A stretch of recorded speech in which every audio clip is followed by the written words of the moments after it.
నమస్తే friends, welcome back to wonders of నందు. ఇవాల్టి వీడియోలో రాయలసీమ స్టైల్ గుత్తి వంకాయ కర్రీ ఎలా చేయాలో చూపించబోతున్నాను. ఈ కర్రీ రైస్లోకి, చపాతీలోకి, రోటీలోకి, అలాగే బిర్యానీలోకి చాలా బాగుంటుంది. అలాగే వీడియోలోకి వెళ్ళే ముందు ఫస్ట్ టైం మీరు కనుక మన ఛానల్ని చూస్తుంటే ప్లీజ్ లైక్ చేసి సబ్స్క్రైబ్ చేసుకోండి ఫ్రెండ్స్. మన రాయలసీమ వాళ్ళైతే ఈ కర్రీని నచ్చని వాళ్ళంటూ ఎవ్వరూ ఉండరండి, అంత బాగుంటుంది. మరి లేట్ చేయకుండా వీడియోలోకి వెళ్ళిపోదాం. ముందుగా స్టవ్ మీద ఒక ప్యాన్ తీసుకొని అందులోకి కొన్ని వేరుశెనగ పప్పులు తీసుకోవాలి. వేరుశెనగ పప్పులను మరీ ఎక్కువగా తీసుకోకూడదండి, కొన్ని 2 స్పూన్లు తీసుకుంటే సరిపోతుంది. ఇవి లైట్గా ఫ్రై అయ్యాక ఇందులోకి ఒక 3 స్పూన్ల ధనియాలను వేసుకొని మంటను మీడియం ఫ్లేమ్లో పెట్టుకొని వీటిని మంచిగా ఫ్రై చేసుకోవాలి. హై ఫ్లేమ్లో పెట్టుకుంటే ఇవన్నీ మాడిపోతాయండి. మంటను మీడియం ఫ్లేమ్లో పెట్టుకుంటే మంచిగా ఫ్రై అయ్యి మంచి అరోమా వస్తుందండి.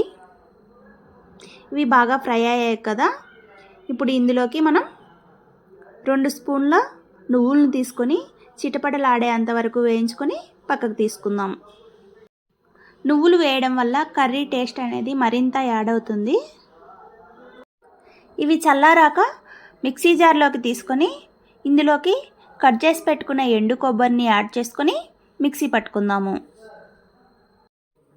ఇలా మిక్సీ పట్టుకున్నాక ఇందులోకి 6-7 వెల్లుల్లి రెబ్బలు, సన్నగా కట్ చేసి పెట్టుకున్న ఆనియన్, టమాటో ముక్కలను యాడ్ చేసుకోవాలి. ఇందులోకి కొద్దిగా చింతపండును, మన టేస్ట్కు సరిపడినంత సాల్టు, పసుపు, కారం వేసుకొని పేస్ట్లా మిక్సీ పట్టుకోవాలి. ఇంకా వాటర్ ఏమీ యాడ్ చేయకూడదండి.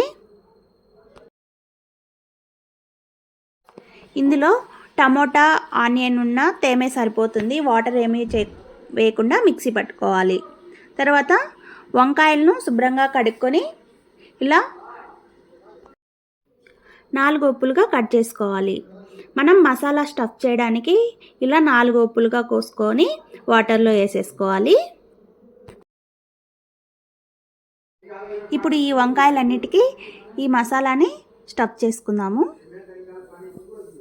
చూడండి, ఇలా మసాలా అంతా లోపలికి పెట్టుకొని లోపలికి ఒత్తుకుంటూ మసాలాను స్టఫ్ చేసుకొని క్లోజ్ చేసుకోవాలి. ఇలా అన్ని వంకాయలకు మసాలా అంతా పెట్టుకొని ఒక ప్లేట్లోకి తీసుకొని పక్కన పెట్టుకుందాము. ఇప్పుడు ఇందులోకి స్టవ్ మీద ఒక ప్యాన్ పెట్టుకొని అందులో 3 స్పూన్ల ఆయిల్ తీసుకోవాలి. గుత్తి వంకాయలకి కొంచెం ఆయిల్ ఎక్కువే పడుతుందండి. ఆయిల్ వేడయ్యాక మనం ముందుగా మసాలా అంతటిని పెట్టుకున్నాం కదా వంకాయలకు, ఆ వంకాయలను ఇందులో వేసి మంటను సిమ్లో పెట్టుకొని ఫ్రై చేసుకోవాలి. ఈ వంకాయలను 80% వరకు మిగతా మసాలా అంతా వేయకుండా ఇప్పుడే మగ్గించుకోవాలండి. అప్పుడే వంకాయలు పర్ఫెక్ట్గా కుక్ అవుతాయి. మళ్ళీ మిగిలిన మసాలా అంతా ఇందులో వేసుకోవచ్చు. ముందే మసాలా అంతా వేస్తే వంకాయలు అనేవి సరిగా ఉడకవండి. మధ్య మధ్యలో మూత తీసి ఇలా కలుపుకుంటూ ఉండాలండి, లేకంటే అడుగంటుతుంది. చూడండి, ఇక్కడ వంకాయలు అనేవి నాకు 90% వరకు ఉడికాయండి. ఇప్పుడు ఇందులోకి మనం వంకాయలోకి మసాలా పెట్టుకున్నాం కదండి, మిగిలిన మసాలా ఉంటుంది కదా, అందులోకి కొన్ని వాటర్ యాడ్ చేసుకొని ఇందులో వేసేసుకుందాము. మీకు సాల్ట్ సరిపోకపోతే ఇప్పుడు యాడ్ చేసుకోండి. నాకైతే సాల్ట్ పర్ఫెక్ట్గా సరిపోయింది.